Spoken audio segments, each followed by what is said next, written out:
백두혈통이라는 말이 있습니다. 한반도의 북쪽 조선민주주의인민공화국, 줄여서 북한을 지배하고 있는 김일성, 김정일, 김정은 세 부자의 김씨 가문 혈통을 지칭하는 말로 알려져 있죠. 북한에서는 백두산이 김일성 항일투쟁의 근거지였고 김정일 역시 백두산에서 태어났다고 주장합니다. 하지만 김일성은 1962년 중국과 비밀조약을 맺고 한국전쟁 지원에 대한 대가로 백두산의 절반을 중국에 넘겨주었죠. 또한 김정일의 진짜 출생지는 러시아 연해주의 우슬리스크와 블라디보스톡 중간점에 위치한 라즈돌노의 마을이라고 합니다. 여기다가 백두혈통의 마지막을 장식하는 김정은의 어머니는 심지어 제1교포 무용수였죠. 1945년 8월 15일 우리 민족은 35년에 걸친 일본의 식민 지배에서 벗어나 드디어 독립을 맞이하게 됩니다. 광복 이후 38도 선을 경계로 하여 남북으로 분단된 한반도는 잠시 동안 소련군과 미군의 군정을 받다가 1948년 8월 15일 먼저 대한민국 정부가 그리고 곧 이은 9월 9일에는 조선민주주의인민공화국이 공식적으로 수립되었죠. 대한민국은 1948년 이승만 초대 대통령을 시작으로 2020년 무렵까지 총 12명의 대통령이 취임했습니다. 대한민국에서는 권력 세습이라고 할 수는 없으나 그 사이 이례적으로 부녀가 모두 대통령에 당선되는 경우가 있었고 임기 말에는 모두 비참한 상황을 맞이하게 되었죠. 이렇게 한국에서는 10명이 넘는 대통령이 나왔지만 북한에서는 광복 이후 현재까지 70년이 넘는 시간 동안 김일성, 김정일, 김정은으로 이어지는 혈연 세습을 통한 단 3명의 국가 지도자만이 존재합니다. 3대째 이어지는 권력 세습은 자본주의 국가는 물론 공산주의 국가에서도 유례를 찾아보기 힘든 경우라고 할 수 있죠. 독재국가 세습 연구로 미 정치학회 최고 논문상을 수상한 미국 텍사스 오스틴 대학의 제이슨 브라운리 교수는 1945년에서 2006년 사이 3년 이상 집권한 독재정권 사례 총 258건을 조사했습니다. 이 국가들 중 권력 세습 시도는 23차례였고 성공적으로 세습이 이루어진 경우는 9차례, 성공률은 39%였다고 하는데요. 중국의 경우만 하더라도 7명의 최고 지도자가 바뀌는 동안 단 한 번도 혈연에 의한 권력 세습은 없었고 동유럽 붕괴 전 공산국가 중 유일하게 권력 세습을 추진했던 루마니아의 차우셰스크 정권도 실패로 끝났습니다. 하지만 북한은 1956년 김일성 시대에 터진 8월 종파 사건 이후로 공식적으로 인정된 도전자가 없는 거의 무결한 혈연에 의한 권력 세습을 보여주었죠. 그러나 건국 초기에는 북한 공산주의자 내부에서도 다양한 파벌이 존재했기 때문에 김일성 독재 체제가 완전히 자리 잡은 상태는 아니었습니다. 초기 조선민주주의인민공화국은 의원 내각제를 채택하였고 김두봉이 이끄는 중국계 공산당인 연안파와 국내에서 주로 활동하던 박헌영 중심의 남로당파, 허가이가 이끄는 소련파와 김일성과 그 측근들이 중심으로 하는 갑산파 등으로 권력이 나누어져 있었죠. 한편 북한 초대 내각의 수상이었던 김일성은 조선노동당의 당수로 일당 독재의 기반을 다지는 동시에 대한민국의 공산화를 위한 전쟁을 준비했습니다. 그리고 1950년 6월 25일 새벽 4시경 북한은 선전포고도 없이 38도 선을 넘어 남한을 공격하게 되죠. 이후 3년간 이어진 전쟁을 통해 수많은 사람들이 죽거나 다쳤고 전 국토가 초토화가 된 것은 물론 대부분의 산업시설은 파괴되었으며 남한과 북한 사이의 분단은 고착화되었습니다. 결국 한국전쟁으로 어떠한 결과도 내지 못했던 김일성은 전쟁에 실패한 책임을 부총리였던 박헌영의 남로당파와 정적들에게 전가시키며 오히려 북한 내에서 자신의 지위를 더욱더 공고히 하는데 활용하는데요. 1956년 북한에서는 8월 종파 사건이라는 사건이 있었습니다. 김일성이 소련을 방문하고 있던 8월 30일 중국계 공산주의 세력이었던 연안파의 최창익과 소련파의 박창옥 등이 김일성의 독재화를 공개적으로 비판하고 나선 거죠. 소련에서 돌아온 김일성은 최창익, 박창옥, 윤공음 등을 반당 종파 분자로 규정하고 감옥에 가두거나 연금함으로써 가혹하게 숙청하였습니다. 1957년 최창익을 반당 종파 행위로 숙청하였고, 마찬가지로 김일성의 일당 독재를 비판하던 연안파의 지도자 김두목 역시 1964년에 숙청하였죠. 이 사건을 계기로 김일성은 정치 지도부를 단일화하는 작업에 박차를 가하는 동시에 자신의 1인 독재 체제를 더욱 강화하게 됩니다. 비슷한 시기인 1956년 소련에서는 후르시초프가 공개적으로 스탈린을 비판한 스탈린 격하운동이 일어나는데요.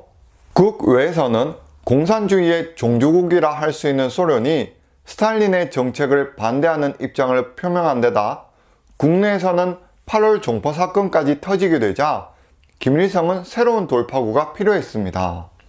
이때 등장한 것이 바로 김일성주의라고 알려진 주체 사상을 통한 권력 세습이었던 거죠.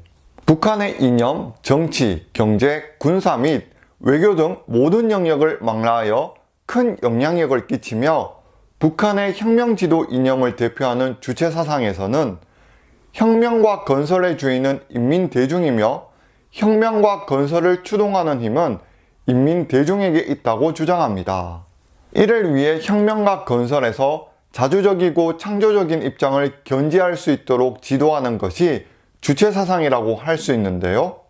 주체사상에서 말하는 혁명과 건설은 공산혁명이며 역사의 주체인 인민대중은 반드시 수령의 올바른 영도를 받아야 한다고 주장함으로써 김일성 유일의 독재체제를 정당화하는 사상으로 발전했습니다. 1960년대부터 주체사상을 국가이념으로 정착시키면서 김일성은 마지막 파벌인 갑산파도 모두 제거하여 독재체제와 후계 구도를 완성시켰죠. 1972년 내각의 수상을 맡고 있던 김일성은 국가주석과 국방위원회 위원장에 취임하였고 최고인민회와 내각을 격화시키면서 권력을 독점했습니다. 이때부터 북한 내에서 김일성에 대한 우상화가 본격화되었고 1974년 조선노동당 전당대회에서 그의 아들인 김정일이 공식 후계자로 선포되면서 권력 세습이 공식화되었죠. 하지만 김일성은 1990년대부터 심근경색 등으로 건강이 악화되었고 결국 1994년 8월 8일 새벽 2시 평양 집무실에서 82세의 나이 심근경색으로 인해 갑작스럽게 사망합니다.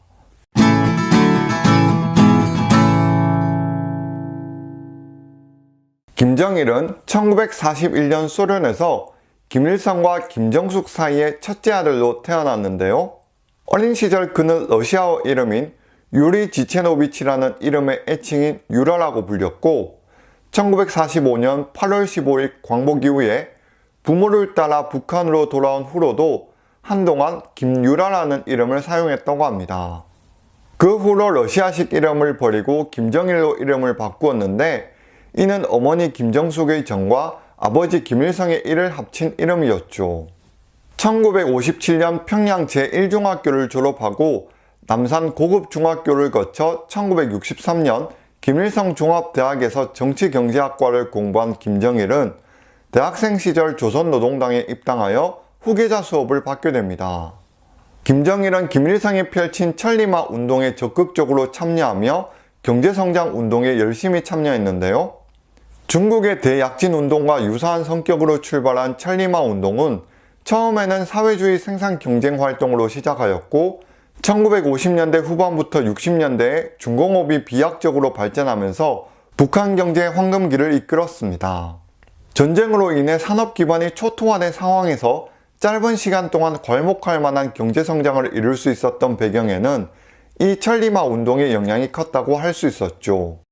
김정일은 이러한 천리마 운동 참여부터 시작해 1973년부터 전개된 3대 혁명 소조운동을 직접 지도하였습니다. 3대 혁명 소조운동은 사상혁명, 기술혁명, 문화혁명을 뜻하는데 이 3대 혁명을 이루기 위해 공장이나 기업 현장의 대학생이나 간부 등을 파견하여 그곳에서 일하는 노동자와 농민들을 사상적으로 지도하는 것을 말했죠.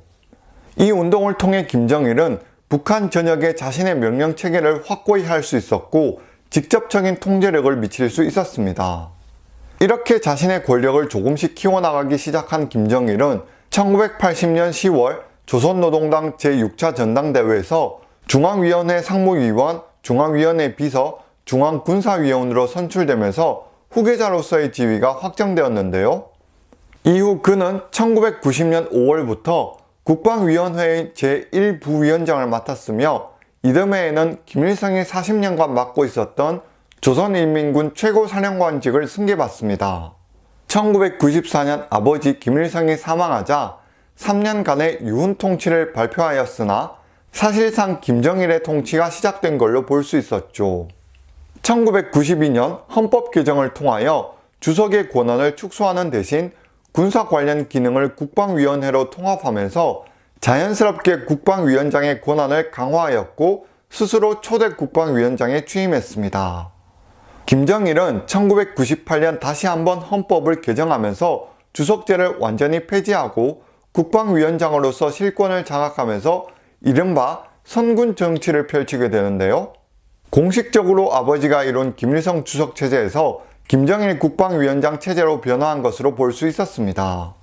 김정일이 내세운 선군 정치라 하면 말 그대로 군사를 앞세워 다스리는 정치를 뜻하죠. 군대를 모범으로 사회주의 이상국가를 이룩하자는 목표로 펼친 군국주의 정책으로 김정일 국방위원장은 조선노동당과 내각을 모두 장악한 뒤 권력을 빼앗았고 사실상 조선인민군의 권력이 집중되는 형태를 만들었습니다. 김정은은 2000년대 초반 당시 대한민국의 김대중 대통령과 최초의 남북 정상회담을 가진 뒤 본격적으로 개방 정책을 추진하려 하였으나 여러 가지 난관에 부딪히면서 결국 실패로 돌아갔고 오히려 시장 경제의 확산을 방지하는 데 주력하는 쪽으로 급선회하게 되죠. 2008년부터 김정일의 건강 이상설이 전 세계에 나돌기 시작했습니다. 조선민주주의인민공화국 건국 60주년 행사에 김정일이 모습을 드러내지 않았던 것이죠. 김정일은 2009년 아들인 김정은을 국가안전보위부장에 임명하며 자신을 대신해 엘리트들을 감시하게 하였고 하나씩 후계 작업을 진행하기 시작했습니다. 2010년을 전후로 급격하게 건강이 악화된 김정일은 2011년 12월 17일 자신의 전용 열차인 태양호를 타고 가다가 김일성과 마찬가지로 심근경색을 일으켜 사망하게 되죠.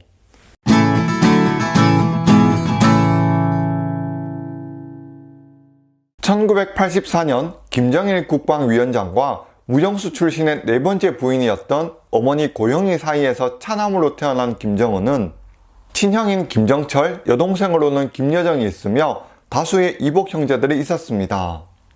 김정은은 유년기 시절 프랑스를 거쳐 16세 때 스위스로 유학하여 스위스 베른 공립중학교에서 공부를 하였죠. 유학 당시에는 바군이라는 가명을 사용했기 때문에 아무도 그가 김정일의 아들이라는 사실을 알지 못했다고 합니다. 김정은은 9학년을 다니던 2000년 말 학교를 그만두고 북한으로 귀국한 것으로 알려졌는데요. 이 시기만 하더라도 김정은은 그리 크게 주목을 받고 있지는 않았습니다. 대부분의 북한 전문가들은 장남이면서 해외 출입과 언론 노출이 잦았던 김정남을 후계자로 예상하고 있었죠. 하지만 김정남은 김정일의 혼외 자식이었기 때문에 정식 후계자가 될 가능성이 거의 없었다고 합니다. 김정은은 네 번째 부인의 아들이기는 하나 정식 결혼 상태에서 태어났기 때문에 정통성이 있었던 거죠. 김정은은 북한으로 귀국한 2000년대 중반부터는 활동적이고 적극적인 성격 그리고 할아버지인 김일성을 쏙 빼닮은 외모로 김정일과 조선노동당의 주목을 받기 시작합니다. 2004년에는 김정일의 권유로 조선인민군에 입대하여 1년 6개월 동안 군복무를 한 것으로 알려졌죠. 김정일은 2009년 전후로 김정은을 공식적인 후계자로 지명하였고 그 후로 김정은은 조선인민군의 대장직과 당중앙군사위원회 부위원장 등을 거치며 북한의 국가통수권 후계자로 공식 확정되었습니다. 2011년 12월 김정일이 심근경색으로 갑작스럽게 사망하면서 김정은은 일단 후계자로서의 업무를 맡게 되었고 2012년 4월 13일 북한 최고인민회의에서 국방위원회 1위원장에 추대되면서 세계 최연소 국가 지도자가 되었죠. 김정은이 권력을 승계하는 과정을 분석한 여러 전문가들은 1994년 김일성 사후에 김정일로 권력이 승계되던 과정에 비하면 훨씬 불안정하나 그동안 김정일이 구축해 놓은 시스템과 중국의 지원이 있기 때문에 체제 붕괴까지는 가지는 않을 것이라고 전망했습니다. 김정일은 1970년대 후반 일찍이 김일성의 후계자로 결정되었고 실제로 국방위원장으로 모든 권력을 장악할 때까지 거의 20년 가까이 정치 일선에서 활동했었는데요. 하지만 김정은은 2000년 북한으로 귀국한 뒤에 정치 일선에 등장한 것은 3년 남짓으로 매우 짧은 데다 30대 초반에 젊고 경험이 적은 인물이었고 게다가 제1교포 무용수였던 네 번째 부인의 아들이었기 때문에 여러모로 불안한 출발이 될 수밖에 없었습니다. 하지만 실제로 북한 내부에서 김정은의 권력 승계 과정은 큰 잡음 없이 무난하게 진행되었죠. 김정은은 2012년 4월에 열린 조선노동당 대표자 회의를 통해 당권을 장악했고 최고인민회의에서 국방위원장 자리를 폐지하는 대신 자신은 국방위원회 제1위원장에 취임했습니다. 김정은은 아버지 김정일이 펼친 성군 정치 노선을 일찍부터 포기하고 집권 초기 새로운 선당 정치를 표방했는데요. 김정일이 끌어올려 놓은 조선인민군을 통제하기 위해 조선노동당의 권력을 강화시켰고 스스로 조선노동당 위원장에 올랐습니다. 후에 헌법을 개정하여 기존의 국방위원회를 폐지하고 국무위원회로 개편하면서 완벽한 성군 정치의 종말을 구했죠. 김정일이 주석체제를 폐지하고 국방위원장에 오른 것처럼 김정은은 국방위원회를 폐지하고 국무위원회를 신설하여 새로운 통치체제를 마련한 것으로 볼 수 있습니다. 김정은은 집권 초기 북한예술단 공연에 미키마우스를 등장시키고 미국 NBA 선수인 로드먼을 초청하는 등 개방적인 지도자의 이미지를 구축하기 위해 여러 시도를 했었는데요. 하지만 그와 동시에 불안한 정치적 기반을 의식하여 공포의 숙청을 펼치기도 했습니다.